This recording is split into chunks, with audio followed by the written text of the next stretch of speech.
Hi every one, നമ്മുടെ റീസണിങ്ങിന്റെ പുതിയൊരു ക്ലാസ്സിലേക്ക് എല്ലാവർക്കും സ്വാഗതം. ഇന്ന് നമ്മൾ നോക്കാൻ പോകുന്ന ടോപ്പിക് ചൈനീസ് കോഡിംഗ് ആണ്. ഈ ഫിഗർ ഒക്കെ കണ്ടിട്ട് ഇനി ചൈനീസ് കൂടെ പഠിക്കണോ എന്ന് ടെൻഷൻ അടിച്ചിരിക്കുകയാണോ? ആക്ച്വലി ടെൻഷൻ്റെ ഒന്നും ഒരാവശ്യമില്ല. നമ്മുടെ ചൈനീസ് ഫുഡ് പോലെ തന്നെ വളരെ രസകരമായിട്ടുള്ള ഒരു ടോപ്പിക്കാണ് ചൈനീസ് കോഡിംഗ്. നമുക്ക് വരാൻ പോകുന്ന RRB PO ആൻഡ് ക്ലർക്കിൽ ഉറപ്പായിട്ടും ചോദിക്കാൻ പോകുന്ന ടോപ്പിക്കാണ് ചൈനീസ് കോഡിംഗ്. നമുക്ക് സമയം കളയണ്ട, സ്റ്റാർട്ട് ചെയ്യാം. ചൈനീസ് കോഡിംഗ് എന്താണ്? ചൈനീസ് കോഡിംഗ്, ചൈനീസ് കോഡിങ്ങിന് എങ്ങനെയാണ് എക്സാംസിന് ക്വസ്റ്റ്യൻസ് വരിക? നിങ്ങൾക്കിപ്പോൾ സ്ക്രീനിൽ ക്വസ്റ്റ്യൻസ് കാണാം. In A certain code language sky looks blue is coded as ITIJMO.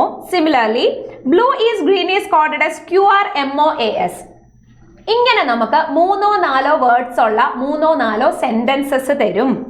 അതേപോലെ അതിന്റെ കോഡും തരും. ഇതിലുള്ള ഏതെങ്കിലും ഒരു വേർഡ് ആയിരിക്കും നമ്മളോട് കോഡായിട്ട് ചോദിക്കുക. ചിലപ്പോൾ ഡെഫിനിറ്റ് കോഡും ചോദിക്കും, പോസിബിൾ കോഡും ചോദിക്കും.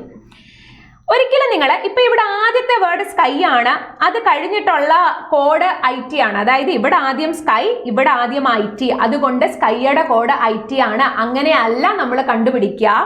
ഇവിടെ മെജോറിറ്റി ആസ്പിറൻസും യൂസ് ചെയ്യുന്നത് കോമൺ മെത്തേഡ് ആണ്. ഈ സെന്റൻസസിനകത്തില് പല വേർഡ്സും റിപ്പീറ്റ് ചെയ്ത് വരും. അതിൽ റിപ്പീറ്റ് ചെയ്ത് വരുന്ന വേർഡ്സ് ഏതൊക്കെയാണ് എന്ന് കണ്ടുപിടിക്കുന്ന മെത്തേഡാണ് കോമൺ മെത്തേഡ്. ആക്ച്വലി ഞാൻ ഇന്ന് കോമൺ മെത്തേഡ് അല്ല നിങ്ങളുടെ മുന്നിൽ ഇൻട്രൊഡ്യൂസ് ചെയ്യാൻ പോകുന്നത്. കോമൺ മെത്തേഡ് തന്നെ വേറൊരു അപ്രോച്ച്. അത് ഈ ഒരു മെത്തേഡിന്റെ അഡ്വാൻറ്റേജ് എന്ന് പറയുന്നത് 100% ആക്യുറസി ആണ്. കാര്യം നമുക്ക് കോമൺ മെത്തേഡ് ആകുമ്പോൾ എല്ലാ സെന്റൻസസിനകത്തിലും നമ്മൾ നോക്കുവോ, നമ്മൾ ഏതെങ്കിലും ഒരെണ്ണം വിട്ടുപോയോ എന്നൊക്കെയുള്ള ഒരു കൺഫ്യൂഷൻ വരാനുള്ള ചാൻസ് ഉണ്ട്. ചിന്തിച്ചിരിക്കാനുള്ള നേരം പ്രിലിംസിന് ഇല്ല എന്നുള്ളത് അറിയാലോ. 35 ക്വസ്റ്റ്യനും 20 മാർക്കും ആണ് നമുക്കുള്ളത്. സോ 100% ആക്യുറസി ഉള്ള ഒരു മെത്തേഡാണ് നമ്മൾ ഇന്ന് നോക്കാൻ പോകുന്നത്. എങ്ങനെ ചെയ്യാമെന്ന് നോക്കാം.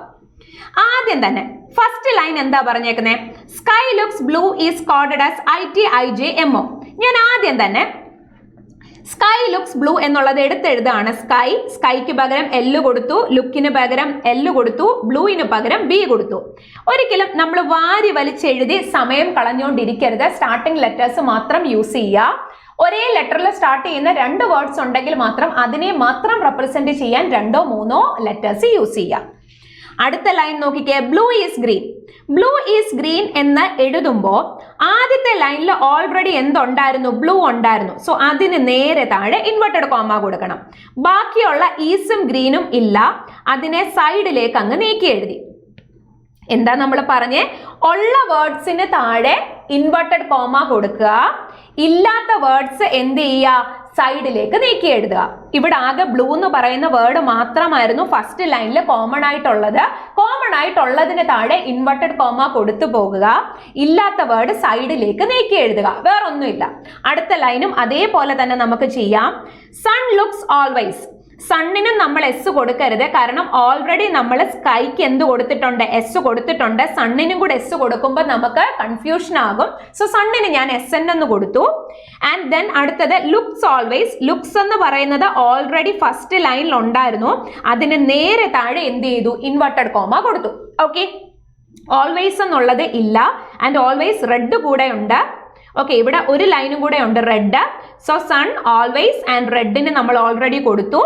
ഓക്കെ, അടുത്ത ലൈനിലോ? അടുത്ത ലൈൻ അതേപോലെ തന്നെ എഴുതുക. ഉള്ളതിന് താഴെ ഇൻവെർട്ടഡ് കോമ, ഇല്ലാത്തത് സൈഡിലേക്ക് നീക്കി എഴുതുക. Last line all red is blue. All എന്ന് പറയുന്നത് ഇല്ല, ആ വേർഡിനെ ഞാൻ സൈഡിലേക്ക് നീക്കി എഴുതി. റെഡ് എന്ന് പറയുന്നത് തൊട്ട് മുൻപിലുള്ള സെന്റൻസസിൽ ഉണ്ടായിരുന്നു, അതിന് നേരെ താഴെ ഇൻവെർട്ടഡ് കോമ കൊടുത്തു. ഈസ് എന്ന് പറയുന്നതും സെക്കൻഡ് ലൈനിൽ ഉണ്ടായിരുന്നു, അതിന് നേരെ താഴെ ഇൻവെർട്ടഡ് കോമ. ആൻഡ് ഓൾസോ ബ്ലൂവും എവിടെയുണ്ട്? ഫസ്റ്റ് ലൈനിൽ ഉണ്ടായിരുന്നു, അതിന് നേരെ താഴെ ഇൻവെർട്ടഡ് കോമ. ഇത്രയേ ഉള്ളൂ കാര്യം. ഇത് ചെയ്യാൻ മാത്രമാണ് നമ്മൾ എന്ത് ചെയ്യേണ്ടത്? പെൻ യൂസ് ചെയ്യേണ്ടത്. അല്ലാതെ നമുക്ക് വേറെ ഒന്നിനും ആവശ്യമില്ല ഈ ഒരു ടോപ്പിക്കിൽ നിന്നുള്ള ക്വസ്റ്റ്യൻസ് ചെയ്യാനായിട്ട്. ഇപ്പൊ നമ്മൾ ഇതേ സെന്റൻസ് എഴുതിയില്ലേ, വേർഡ്സ് എഴുതിയില്ലേ, ഇതേപോലെ തന്നെ നമ്മൾ എന്ത് ചെയ്യണം? കോഡ്സും എഴുതണം. ഓക്കെ, ഈ കോഡ്സും ഇതേപോലെ തന്നെ എഴുതി കഴിയുമ്പോഴത്തേക്കിന് നമുക്ക് ഏത് ക്വസ്റ്റ്യൻ അല്ലെങ്കിൽ ഏത് വേർഡിന്റെ കോഡാണോ നിങ്ങളോട് ചോദിച്ചിരിക്കുന്നത്, ഏതാണെങ്കിലും വിത്ത് 100% ആക്യുറസിയിൽ നിങ്ങൾക്ക് എന്ത് ചെയ്യാൻ പറ്റും? ആൻസേഴ്സ് കണ്ടുപിടിക്കാൻ പറ്റും. ഓക്കെ, എങ്കിലും നമുക്കൊരു കാര്യം ചെയ്യാം, കോഡ് കൂടെ എഴുതാം. ഫസ്റ്റ് കോഡ് എന്താ പറഞ്ഞേക്കുന്നത്? ITIJMO first line. ഓക്കെ, അടുത്തത് നോക്കിക്കേ, സെക്കൻഡ് ലൈനിൽ എന്താ പറഞ്ഞേക്കുന്നത്? QRMOAS. QR എന്നുള്ളത് ഫസ്റ്റ് ലൈനിൽ ഇല്ലായിരുന്നു, മാറ്റി എഴുതി. MO ഫസ്റ്റ് ലൈനിലുണ്ട്, നേരെ ഇൻവെർട്ടഡ് കോമ കൊടുത്തു. AS ഇല്ല, സൈഡിലേക്ക് നീക്കി എഴുതി. ഒരു കാര്യം പറയട്ടെ, നമ്മൾ എഴുതിയത് കറക്റ്റ് ആണോ എന്ന് അറിയാൻ ഒരു മെത്തേഡ് ഉണ്ട്. ഒന്ന് നോക്കിക്കേ, ദേ ഈ രണ്ടാമത്തെ ലൈനിൽ 2 വേർഡ് ഉണ്ടായിരുന്നു. ഞാൻ എഴുതി വന്നപ്പോൾ രണ്ടാമത്തെ ലൈനിൽ 2 കോഡും ഉണ്ട്. ഇങ്ങനെ നമുക്ക് എന്ത് ചെയ്യാൻ പറ്റും? കമ്പയർ ചെയ്യാനായിട്ട് പറ്റും. അതാണ് ഈ മെത്തേഡിന്റെ ഒരു അഡ്വാൻറ്റേജ്. നമ്മൾ എഴുതിയത് എവിടെയെങ്കിലും വെപ്രാളത്തിന് നമ്മൾ എഴുതിയപ്പോൾ എന്തെങ്കിലും ഒരു തെറ്റ് വന്നിട്ടുണ്ടോ ഇല്ലയോ എന്നുള്ളത് നമുക്ക് വ്യക്തമായിട്ട് എന്ത് ചെയ്യാൻ പറ്റും? മനസ്സിലാക്കാനായിട്ട് പറ്റും. ഓക്കെ, അങ്ങനെയെങ്കിൽ മൂന്നാമത്തേത് നമുക്കൊന്ന് നോക്കാം. മൂന്നാമത്തെ ലൈൻ NWXYIJWC. ഓക്കെ, NW എന്നുള്ളത് ഇല്ല, XY ഓൾറെഡി ഇല്ല, IJ ഉണ്ടായിരുന്നു. എവിടെയാ? അതെ, IJ ഫസ്റ്റ് ലൈനിലുണ്ട്, അതിന് നേരെ താഴെ ഇൻവെർട്ടഡ് കോമ കൊടുത്തു. ആൻഡ് WC ഇല്ല, അതും സൈഡിലേക്ക് എന്ത് ചെയ്തു? നീക്കി എഴുതി. ഓക്കെ, ഉള്ളതിന് നേരെ താഴെ ഇൻവെർട്ടഡ് കോമ, ഇല്ലാത്തത് സൈഡിലേക്ക് നീക്കി എഴുതുക. Last line XYZBMOQR. XY എന്നുള്ളത് തൊട്ട് മുന്നിലത്തെ ലൈനിൽ ഉണ്ടായിരുന്നു, ഇൻവെർട്ടഡ് കോമ, ZB ഇല്ല, സൈഡിലേക്ക് നീക്കി എഴുതി. MO എന്നുള്ളത് എവിടെ ഉണ്ടായിരുന്നു? അതെ, ഫസ്റ്റ് ലൈനിൽ ഉണ്ടായിരുന്നു, അതിന് നേരെ താഴെ inverted comma. And also QR എവിടെയുണ്ട്? സെക്കൻഡ് ലൈനിൽ ഉണ്ടായിരുന്നു, അതിന് നേരെ താഴെ എന്ത് ചെയ്തു? ഇൻവെർട്ടഡ് കോമ കൊടുത്തു. ക്ലിയർ ആയോ? ഇത്രയേ ഉള്ളൂ കാര്യം. എഴുതുന്ന മെത്തേഡ് നന്നായിട്ട് മനസ്സിലായോ? ഈ എഴുതുന്ന മെത്തേഡ് മനസ്സിലായാൽ തന്നെ ഇത് എഴുതി തീരുമ്പോൾ എല്ലാ ക്വസ്റ്റ്യൻസിന്റെ കോഡ് നിങ്ങൾക്ക് കിട്ടും. ഇനി എങ്ങനെയാണ് ക്വസ്റ്റ്യൻസിന്റെ കോഡ് കണ്ടുപിടിക്കുന്നതെന്ന് ഞാൻ പറഞ്ഞു തരാം. ക്ലിയർ ആയോ? ഓക്കെ, ഇവിടെ നമ്മളോട് ചോദിച്ചിരിക്കുന്ന question, what is the code of all? ഓളിന്റെ കോഡ് എന്താണ് എന്നുള്ളതാണ് കണ്ടുപിടിക്കേണ്ടത്. നമ്മൾ ജസ്റ്റ് എന്താണെന്നറിയോ, ഈ 2 കാര്യങ്ങളൂടെ ഒന്ന് കമ്പയർ ചെയ്യുവാണ്. നിങ്ങൾക്ക് മനസ്സിലാകാൻ വേണ്ടിയിട്ട് ഞാൻ ഇവിടെ നമ്പേഴ്സ് ഇടാം. അതായത് 1, 2, 3 and 4, 4 ലൈൻസ്. ഇവിടെയും 1, 2, 3 and 4. ഇങ്ങനെയൊന്നും എക്സാമിന് എഴുതി സമയം കളയേണ്ട ആവശ്യമില്ല. ഇത് നിങ്ങൾക്ക് മനസ്സിലാകാൻ വേണ്ടിയിട്ട് ഞാൻ മാത്രം പറഞ്ഞതാ. നിങ്ങൾ ഓൾ എന്ന് പറയുന്ന വേർഡ് 4th ലൈനിലാണ് കാണുന്നത് അല്ലെ? നിങ്ങളൊന്ന് കമ്പയർ ചെയ്തേ, ഇവിടെ 4th ലൈനിൽ മാറിക്കിടക്കുന്ന കോഡ് ഏതാ? ZB. സോ എനിക്ക് എന്ത് പറയാം? ഓളിന്റെ കോഡ് എന്താണെന്ന് പറയാം, ZB ആണ് എന്ന് പറയാം. ഇത്രയേ ഉള്ളൂ കാര്യം. നമ്മൾ ലൈൻസും അതിൻ്റെ അകത്തിൽ കൊടുത്തിരിക്കുന്ന ഇൻവെർട്ടഡ് കോമാസും കമ്പയർ ചെയ്യുവാണ്, വേറെ ഒന്നുമില്ല. എന്താണോ നിങ്ങളോട് ചോദിച്ചിരിക്കുന്ന കോഡ്, അതിന്റെ മാത്രം ആൻസേഴ്സ് കണ്ടുപിടിച്ചാൽ മതി. ഇവിടെ നോക്കിക്കേ, last word all, last code ZB. So ഓളിന്റെ കോഡ് എന്താ? ZB. ഡെഫിനറ്റ് ആയിട്ട് നമുക്ക് ഓളിന്റെ കോഡ് എന്ത് ചെയ്തു? കിട്ടിക്കഴിഞ്ഞു. ഓക്കെ, അങ്ങനെയെങ്കിൽ ഇവിടെ ആൻസർ ഏതാ? Option B is the right answer. Clear അല്ലേ? ഓക്കെ, അങ്ങനെയെങ്കിൽ അടുത്ത ക്വസ്റ്റ്യൻ ഒന്ന് നോക്കിയാലോ. അടുത്ത ക്വസ്റ്റ്യൻ എന്താ പറഞ്ഞേക്കുന്നത്? Which of the following is the code of blue? Blue എന്ന് പറയുന്ന വേർഡിന്റെ കോഡ് ഏതാണ് നോക്കാം. ബ്ലൂ എന്ന് പറയുന്ന വേർഡിന്റെ കോഡ് ഏതാണെന്ന് നോക്കാം. ഇവിടെ ബ്ലൂ എന്ന് പറയുന്ന വേർഡ് ഇതേണ്ട ഇവിടെയാണ്. നോക്കിക്കേ, ബ്ലൂ എന്ന് പറയുന്ന വേർഡ് എവിടെയാണ്? അതെ, ഫസ്റ്റ് ലൈനിലാണ് ബ്ലൂ എന്ന് പറയുന്ന വേർഡ് ആണല്ലോ. അവിടെ നമ്മൾ ഇൻവെർട്ടഡ് കോമ കമ്പയർ ചെയ്യണം. ഇവിടെ ഒന്ന് ശ്രദ്ധിച്ചേ, ബ്ലൂവിന് താഴെ സെക്കൻഡിലും 4th എന്തുണ്ട്? ഇൻവെർട്ടഡ് കോമയുണ്ട്. എന്താ പറഞ്ഞേ? ബ്ലൂ എന്ന് പറയുന്ന വേർഡിന് താഴെ സെക്കൻഡിലും 4th ഇൻവെർട്ടഡ് കോമയുണ്ട്. ഇതേപോലെ തന്നെ ഫസ്റ്റ് ലൈനിൽ ഏത് കോഡിന് താഴെയാണ് സെക്കൻഡിലും 4th ഇൻവെർട്ടഡ് കോമ വരുന്നത് എന്ന് മാത്രം നിങ്ങൾ നോക്കിയാൽ മതി. ഇവിടെ നോക്കിക്കേ, IT താഴെ ഇൻവെർട്ടഡ് കോമാസേ ഇല്ല, IJക്ക് താഴെ 3rd മാത്രമാണ് ഉള്ളത്. പക്ഷെ നമുക്ക് വേണ്ടത് ബ്ലൂവിന് താഴെ സെക്കൻഡിലും 4th കാണുമ്പോഴേ അറിയാം ഏതാ ആൻസർ വരിക. MOയ്ക്ക് താഴെ നോക്കിക്കേ, സെക്കൻഡിലും 4th എന്തുണ്ട്? ഇൻവെർട്ടഡ് കോമയുണ്ട്. സോ എനിക്ക് എന്ത് പറയാം? ഇതിന്റെ ആൻസർ എന്താണെന്ന് പറയാം? MO ആണെന്ന് നമുക്ക് പറയാം. ക്ലിയർ ആയോ? മനസ്സിലായോ? ഇത്രയേ ഉള്ളൂ. ജസ്റ്റ് ആ ഇൻവെർട്ടഡ് കോമ നമ്മൾ എന്ത് ചെയ്യുക? ഒന്ന് കമ്പയർ ചെയ്യുക. ക്ലിയർ? ഓക്കെ, ഇത്രയേ ഉള്ളൂ. അങ്ങനെയാണെങ്കിൽ ബ്ലൂവിന്റെ കോഡ് എന്താന്ന് നമുക്ക് പറയാം. Option C is the right answer, MO. Just ആ വേർഡും അതാത് ലൈനും വേർഡും ഇൻവെർട്ടഡ് കോമേഴ്സും കമ്പയർ ചെയ്യുക. ഇത് വേറെ ഒന്നുമില്ല. ഇതിലും എളുപ്പമുള്ള ഒരു മെത്തേഡ് ഇല്ല ചൈനീസ് കോഡിങ്ങിന്. അങ്ങനെയെങ്കിൽ മൂന്നാമത്തെ ക്വസ്റ്റ്യൻ നോക്കാം. Which of the following will be the code of sun? Will be the code of sun. ഇത്രയും നേരം what is the code of this one അല്ലെങ്കിൽ what is the code of blue എന്നൊക്കെയല്ലേ ചോദിച്ചത്. ഇവിടെ ചോദിച്ചിരിക്കുന്നത് എന്താ? will be the code അല്ലെ? എന്താ ചോദിച്ചേക്കുന്നത്? will be the code. അത് എന്തായിരിക്കും അങ്ങനെ ചോദിച്ചത്? നമുക്കൊന്ന് നോക്കാം എന്തായിരിക്കാം അങ്ങനെ ചോദിച്ചതെന്ന്. ഇവിടെ ഒന്ന് ശ്രദ്ധിച്ചേ. സണ്ണിന്റെ കോഡാണ് നമ്മളോട് ചോദിച്ചേക്കുന്നത് അല്ലെ. സൺ എന്ന് പറയുന്ന വേർഡ് ദേ ഇവിടെയാ കിടക്കുന്നത്. ഇതാണ് സൺ. സൺ എന്ന് പറയുന്ന വേർഡ് ഇതാണ് അല്ലെ. ആക്ച്വലി നോക്കിക്കേ, സൺ എന്ന് പറയുന്ന വേർഡ് ദേ ഇതാ. ഇതിന് താഴെ എന്തില്ല? ഇൻവെർട്ടഡ് കോമ ഇല്ല. ഇത് ആക്ച്വലി തേർഡ് ലൈനിലാണുള്ളത്. സണ്ണിന് താഴെയും ഇൻവെർട്ടഡ് കോമ ഇല്ല. ഇവിടെ ഒന്ന് നോക്കിക്കേ, ഓൾവേസിന് താഴെയും എന്തില്ല? ഇൻവെർട്ടഡ് കോമ ഇല്ല. നമുക്ക് ആ കോഡിലെ ലൈൻ ഒന്ന് കമ്പയർ ചെയ്താലോ. ഇതാണ് തേർഡ് ലൈൻ. ഇവിടെയും NWWC, അതിന് താഴെയും എന്തില്ല? ഇൻവെർട്ടഡ് കോമ ഇല്ല. നമുക്ക് പറയാൻ പറ്റുമോ സണ്ണിന്റെ കോഡാണ് NW അല്ലെങ്കിൽ WC, ഇതിൽ ഏതെങ്കിലും ഒരെണ്ണമാണെന്ന് വ്യക്തമായിട്ട് പറയാൻ പറ്റുന്നുണ്ടോ? ഇതൊന്ന് കമ്പയർ ചെയ്തേ. സണ്ണിന് താഴെയും ഓൾവേസിന് താഴെയും ഇൻവെർട്ടഡ് കോമ ഇല്ല. സിമിലർലി NWനും WCക്ക് താഴെയും ഇൻവെർട്ടഡ് കോമ ഇല്ല. ഇതിലേതെങ്കിലും ഒരു വേർഡിന്റെ കോഡാണെന്ന് മാത്രമേ എന്ത് ചെയ്യാൻ പറ്റുള്ളൂ? പറയാൻ പറ്റുള്ളൂ. സോ സണ്ണിന്റെയും ഓൾവേസിന്റെയും കോഡ് എന്ന് പറയുന്നത് ഒന്നെങ്കിൽ NW അല്ലെങ്കിൽ WC എന്ന് മാത്രമേ എന്ത് ചെയ്യാൻ പറ്റുള്ളൂ? പറയാൻ പറ്റത്തുള്ളൂ. അല്ലാത്ത കേസിൽ പറയാൻ പറ്റുമോ? കാരണം ഇത് രണ്ടുകൂടെ കമ്പയർ ചെയ്യുമ്പോൾ ആരുടെ കോഡാണ് എന്ന് പറയാൻ പറ്റില്ല. അതുകൊണ്ടാണ് അത് ക്വസ്റ്റ്യൻ ഇട്ട ആൾക്ക് വ്യക്തമായിട്ട് അറിയാം, വ്യക്തമായിട്ട് കണ്ടെത്താൻ പറ്റാത്തതിന്റെ കോഡാണ് നമ്മളോട് ചോദിക്കുന്നതെന്ന്.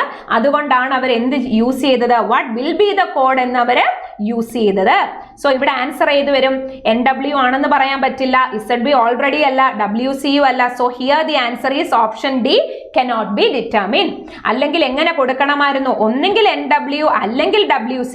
എയ്തർ NW ഓർ WC എന്നൊരു ഓപ്ഷൻ ഉണ്ടായിരുന്നെങ്കിൽ അത് നമ്മൾ കൊടുത്തേനെ. അതില്ലാത്തത് കൊണ്ടാണ് ഇവിടെ എന്ത് കൊടുത്തത്? cannot be determined. വ്യക്തമായിട്ട് കോഡ് കിട്ടുന്ന ഒരു വേർഡ് അല്ല സണ്ണും ഓൾവേസും. ക്ലിയർ ആയോ? ഞാൻ തുടക്കത്തിൽ പറഞ്ഞില്ലായിരുന്നു, ഡെഫിനിറ്റ് വേർഡ്സിന്റെ കോഡും നമ്മളോട് ചോദിക്കാം, പോസിബിൾ കോഡും നമ്മളോട് ചോദിക്കാം. എങ്ങനെ വേണേലും ക്വസ്റ്റ്യൻസ് വരാം. ഓക്കെ, നാലാമത്തെ ക്വസ്റ്റ്യൻ എന്ന് നോക്കിക്കേ. If he looks sun means INIJNW. എന്താ പറഞ്ഞേക്കുന്നത് ഇവിടെ? എന്താ നമ്മളോട് പറഞ്ഞേക്കുന്നത്? If he looks sun, he looks സണ്ണിന്റെ കോഡാണ് തന്നേക്കുന്നത് INIJNW. ഒരിക്കലും ഞാൻ ഇങ്ങനെ ഈ ഓർഡറിൽ എഴുതിയെന്ന് കരുതി ഹിയുടെ കോഡ് IN ആണെന്നും ലുക്സിന്റെ കോഡ് IJ ആണെന്നും തെറ്റിദ്ധരിക്കരുത്. അങ്ങനെ ഓർഡറിന് ഇമ്പോർട്ടൻസ് ഇല്ല. എങ്ങനെ വേണമെങ്കിലും തിരിച്ചും മറിച്ചും വരാം. ഇവര് നമ്മളോട് പറഞ്ഞിരിക്കുന്നത് ഇതിന്റെ കോഡ്, ഹി ലുക്സ് സണ്ണിന്റെ കോഡ് ഇതാണ് എന്നുണ്ടെങ്കിൽ ബാക്കി എന്താ ക്വസ്റ്റ്യൻ പറഞ്ഞേക്കുന്നത്? ബാക്കി പറഞ്ഞേക്കുന്ന question, which of the following can be the code of he always green? He always ഗ്രീനിന്റെ കോഡാണ് കണ്ടുപിടിക്കേണ്ടത്. തൊട്ട് മുന്നേ ചെയ്തപ്പോൾ ഒരു കാര്യം മനസ്സിലായിരുന്നു, സണ്ണിന്റെ കോഡ് എന്താന്ന് വ്യക്തമായിട്ട് കണ്ടുപിടിക്കാൻ പറ്റില്ല എന്നുള്ളത് തൊട്ട് മുന്നിലത്തെ ക്വസ്റ്റ്യനിൽ നമുക്ക് മനസ്സിലായി അല്ലെ? അങ്ങനെയാണെങ്കിൽ ഇവിടെ നോക്കിക്കേ, ഇവിടെ അവർ യൂസ് ചെയ്തിരിക്കുന്നത് ഇഫ് എന്നാണ്. If he looks sun, he looks സണ്ണിന്റെ കോഡ് ഇതാണെങ്കിൽ ഹി ഓൾവേസ് ഗ്രീന്റെ കോഡ് എന്താന്നാ ചോദിച്ചേക്കുന്നത്. അതിൽ നിന്ന് സണ്ണിന്റെ കോഡ് എന്താന്നുള്ളത് നമുക്ക് മനസ്സിലായി. തൊട്ട് മുന്നേ തന്നെ നമ്മൾ പറഞ്ഞിരുന്നു സണ്ണിന്റെ കോഡ് ഒന്നെങ്കിൽ NW അല്ലെങ്കിൽ WC, NW അല്ലെങ്കിൽ WC. ഇവിടെ ഓൾറെഡി എന്താണെന്ന് മനസ്സിലായി? NW ആണെന്ന് മനസ്സിലായി. അങ്ങനെയാണെങ്കിൽ നമുക്ക് കണ്ടുപിടിക്കേണ്ട അടുത്ത വേർഡിലെ കോഡ് ഓൾവേസ് അല്ലേ? അപ്പൊ ഓൾവേസിന്റെ കോഡ് എന്താന്ന് മനസ്സിലായി? WC ആണെന്ന് മനസ്സിലായി. പിന്നെ പ്രശ്നമുണ്ടോ? ഇല്ലല്ലോ. ഇവിടെ WC വരുന്ന ഓപ്ഷൻ ഒന്ന് ചെക്ക് ചെയ്തേ. അതിൽ നിന്ന് തന്നെ മനസ്സിലായി ഈ ഓപ്ഷൻ എലിമിനേറ്റ് ചെയ്യാം, ഇത് എലിമിനേറ്റ് ചെയ്യാം, ഇത് എലിമിനേറ്റ് ചെയ്യാം. ഇത് മാത്രമാണ് WC ഉള്ളത്. ഉടനെ അത് മാർക്ക് ചെയ്യരുത്. കാരണം ഇവിടെ E എന്ന് പറയുന്ന ഓപ്ഷൻ നൺ ഓഫ് ദീസ് ഉണ്ട്. ചിലപ്പോൾ നമ്മളെ പറ്റിക്കാം, നമുക്കറിയില്ല, നോക്കണം. ഇപ്പം ഒരു പക്ഷേ വേറൊരു ഓപ്ഷനിൽ കൂടെ WC ഇല്ലാത്തതുണ്ട്, നൺ ഓഫ് ദീസ് ഇല്ലായിരുന്നു എന്നുണ്ടെങ്കിൽ അത് നിങ്ങൾക്ക് കൊടുക്കാം, കുഴപ്പമില്ല. അത് നമ്മൾ ഓപ്ഷൻ എലിമിനേഷൻ മെത്തേഡ് എന്ന് പറയും. ഓക്കെ, എങ്ങനെയെങ്കിൽ ബാക്കി എന്താ? ലുക്സിന്റെ കോഡ്, ലുക്സ് എന്ന് പറയുന്നത് ഓൾറെഡി നമ്മുടെ കണ്ടുപിടിച്ചിട്ടുള്ള കോഡാണ്. ലുക്ക് എന്ന് പറയുന്നത് ഇവിടെയാണ്, ശ്രദ്ധിക്കുക. ലുക്ക് എന്ന് പറയുന്ന വേർഡ് നോക്കിക്കേ, ലുക്കിന് താഴെ തേർഡ് ലൈനിലാണ് എന്ത്? Inverted comma. ലുക്കിന് താഴെ തേർഡ് ലൈനിലാണ് ഇൻവെർട്ടഡ് കോമ. അതേപോലെ ഏത് കോഡിന് താഴെയാണ് തേർഡ് ലൈനിൽ ഇൻവെർട്ടഡ് കോമ ഉള്ളത്? ഇവിടെ ഒന്ന് നോക്കിക്കേ, IJ. സോ എനിക്ക് എന്ത് പറയാം? ലുക്കിന്റെ കോഡ് ഏതാണെന്ന് പറയാം? IJ ആണെന്ന് പറയാം. അങ്ങനെയെങ്കിൽ ഉറപ്പായിട്ടും എനിക്ക് മനസ്സിലായി ലുക്കിന്റെ കോഡ് ഓൾറെഡി IJ ആണ്. സോ ഇവിടെ ആൻസർ എന്ത് വരും? അപ്പൊ ഹിയുടെ കോഡ് IN ആണെന്നും മനസ്സിലായി. So option D is the right answer. എന്താ ഡിയുടെ ആൻസർ? എന്താ സോറി, ഈ ക്വസ്റ്റ്യന്റെ ആൻസർ എന്താ? Option D, WCSASIN. ക്ലിയർ ആണോ? ഇങ്ങനെയാണ് നമ്മൾ ചൈനീസ് കോഡിംഗ് എന്ന് പറയുന്ന ടോപ്പിക്കിൽ നിന്നുള്ള ക്വസ്റ്റ്യൻസ് സോൾവ് ചെയ്യുന്നത്. ഇത് കോമൺ മെത്തേഡ് അല്ല, ഇത് വേറൊരു അപ്രോച്ചാണ്. ഇതാകുമ്പോൾ ഒന്നും നമ്മൾ ചിന്തിക്കേണ്ട, ഡയറക്റ്റ് സ്ക്രീനിൽ ക്വസ്റ്റ്യൻസ് കാണുക, വേർഡ്സ് ഇങ്ങോട്ട് എടുത്തെഴുതുക, അത് സ്റ്റാർട്ടിംഗ് ലെറ്റേഴ്സ് മാത്രം എഴുതുക, ഉള്ള വേർഡ്സിന് താഴെ ഇൻവെർട്ടഡ് കോമ കൊടുക്കുക, ഇല്ലാത്ത വേർഡ് സൈഡിലേക്ക് നീക്കി എഴുതുക, ജസ്റ്റ് ആ വേർഡ്സ് എഴുതിയതും കോഡ്സ് എഴുതിയതോടെ കമ്പയർ ചെയ്യുക, ആൻസർ കണ്ടുപിടിക്കുക. ദാറ്റ്സ് ഇറ്റ്, വേറെ ഒന്നുമില്ല. മനസ്സിലായോ മെത്തേഡ്? അങ്ങനെയെങ്കിൽ അടുത്ത ക്വസ്റ്റ്യൻ എന്ന് പറയുന്നത് what is the code of red ആണ്. അത് നിങ്ങൾ തനിയെ കണ്ടെത്തണം. റെഡ് എന്ന് പറയുന്ന വേർഡിന്റെ കോഡ് ഏതാണെന്ന് കണ്ടെത്തുക, എന്നിട്ട് നിങ്ങളുടെ ആൻസേഴ്സ് കമന്റ് ആയിട്ട് കൊടുക്കുക. ഓക്കെ, സോ നിങ്ങൾക്ക് കോഡിംഗ് ഡീകോഡിംഗിലെ ചൈനീസ് കോഡിംഗ് മനസ്സിലായി എന്ന് കരുതുന്നു. നിങ്ങൾക്ക് ക്ലാസ് ഇഷ്ടമായിട്ടുണ്ടെങ്കിൽ നിങ്ങളുടെ ഫ്രണ്ട്സും ഒക്കെ ആയിട്ട് ഷെയർ ചെയ്യുക. നമുക്ക് വരാൻ പോകുന്ന RRB, POയും ക്ലർക്കും ഈ വർഷം വരാനിരിക്കുന്ന എല്ലാ ബാങ്ക് എക്സാംസിനും ഒരുമിച്ച് നിന്ന് നന്നായിട്ട് പ്രിപ്പയർ ചെയ്യാം. ഈ വർഷം നമുക്ക് ജോലി വാങ്ങണം. ഓക്കെ, സോ ഈ ക്വസ്റ്റ്യൻ എല്ലാവരും ആൻസർ ചെയ്യുക, കമന്റ് ഇടുക. അപ്പൊ നമുക്ക് നെക്സ്റ്റ് ക്ലാസ്സിൽ കാണാം. All the best.